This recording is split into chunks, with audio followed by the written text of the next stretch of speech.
Hey everyone, and welcome back. Today we're taking a trip down memory lane. Remember those brick phones from the 90s? The ones that could survive a fall from a second-story window and still make a call? Today we're comparing them with our super smart, do-everything smartphones. And you might be surprised to learn that, in some very important ways, those old phones were actually more secure than the powerful computers we carry in our pockets today. Why is it important to compare these two generations of phones? Because it helps us understand the hidden costs of all the amazing features our smartphones have.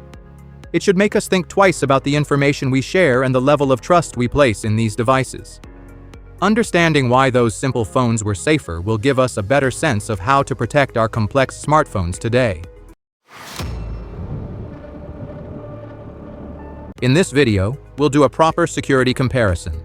We'll look at why those 90s giants were surprisingly secure, the security challenges our modern smartphones face, the trade-offs between features and safety, and finally, some practical tips on how to make sure your smartphone is as secure as possible. So, let's wind back the clock and then jump back to the present. Think back to those 90s phones. What did they do? Mostly just make calls and send short text messages, right? They didn't have an internet browser, no Facebook, no Instagram, and no App Store to download all sorts of things. This simplicity was actually their biggest security advantage. Because these phones had very limited functionality, the risk of hacking or catching malware was extremely low. Hackers target complex systems with many entry points. Those 90s phones were like a heavily guarded room with only one small door, and that door was mostly for making calls.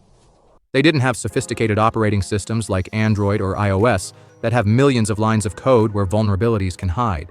The software they ran was very basic, designed for one or two core tasks. Fewer features meant fewer ways for hackers to sneak in. Imagine a cybercriminal in the 90s trying to hack a phone. What would they even try to do? They couldn't install malware remotely because the phone didn't have an internet browser to click on bad links or download strange files. They couldn't steal your social media passwords because social media didn't even exist on phones like that. The only real security risk was maybe someone listening in on your calls, but even that was difficult. Those old phones were practically fortresses of simplicity. They were secure by simplicity, as they say. It was like trying to steal something from a house that only has one room and nothing inside. Now let's fast forward to the smartphones we use today. These things are like mini computers that can do everything. We browse the internet, watch videos, bank online, chat with friends all over the world, download millions of apps. The list is endless. But all this power and connectivity come with serious security challenges. Our smartphones are constantly connected to the internet, making them prime targets for cybercriminals. We download apps from all corners of the internet, some of which might be carrying hidden malware that can steal our information or even take control of our phone. Phishing scams have become more sophisticated. Those fake messages we receive on SMS or in our email, pretending to be our bank or a popular online store, are designed to trick us into giving away our login details and personal information. It's like those 90s freakers, but now they're targeting our personal data instead of the phone network itself. Think about how many times you've connected your smartphone to public Wi-Fi at places like airports or cafes. These public networks are often not secure, making it easy for hackers to intercept the data we send and receive. Imagine you're logging into your online banking app while connected to a compromised Wi-Fi. A hacker could be watching everything you type, including your username and password. This kind of attack couldn't happen on those 90s phones because they didn't even have Wi-Fi. Data breaches are another major concern. If big companies that store our personal information get hacked, and our biometric data, our passwords, our phone numbers, and everything can fall into the wrong hand. And because our smartphones are so central to our lives, a single data breach can expose us to all sorts of risks, from identity theft to financial fraud. So, we've seen the clear trade-off here. Those 90s phones offered a higher level of inherent security simply because they didn't have all the complex features and connectivity of today's smartphones. But let's be honest, nobody in the 21st century wants to go back to just making calls and sending basic text messages. We love our social media, our streaming apps, our online banking apps. The convenience and power of smartphones are undeniable. We can do things we never even dreamed of in the 90s. But this power comes with a responsibility to be more vigilant about our security. We're constantly balancing convenience with risk. We want quick access to our accounts, but we also want to keep our money safe. The key is to understand that security for modern smartphones isn't automatic. It requires effort from us, the users. We need to take active steps to protect our devices and our data.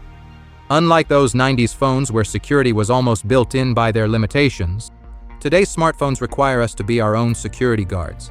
So how do we balance this trade-off? We embrace the features we love, but we also adopt strong security practices. We update our phones regularly to patch vulnerabilities. We use strong, unique passwords for our accounts. We enable two-factor authentication, 2FA, for extra protection. And we're always careful about the links we click and the apps we download. So let's summarize. Those 90s phones, for all their limitations, were surprisingly secure because they were simple and not connected to the vast world of the internet like our smartphones today. Our modern smartphones offer incredible power and convenience, but this comes with significant security risks that we must address. The key takeaway is that security in the 21st century is a shared responsibility. The technology providers work hard to secure their systems, but we, as users, also have a big role to play. So, my challenge to you today is this. Take a good look at your smartphone security settings. Have you updated your phone recently? Are you using strong passwords? Have you enabled 2FA on your important accounts? Are you being careful about the links you click? Small actions today can make a big difference in keeping your digital life safe. In our modern, digitally connected world, the increasing number and complexity of cyber threats can be overwhelming. To effectively protect your most important data, you need specialized help. That's why you should visit Tileris.com. Here, we offer highly trained AI agents and powerful cybersecurity applications to provide a complete defense for your digital life. Our cutting-edge technology excels at finding threats in real time, identifying weaknesses, and proactively stopping attacks. To begin securing your future, you can simply ask for a personalized demo or a professional consultation, and experts will handle the rest. Don't wait for a data breach to happen. Take action now. Visit Tileris.com today to secure your digital life.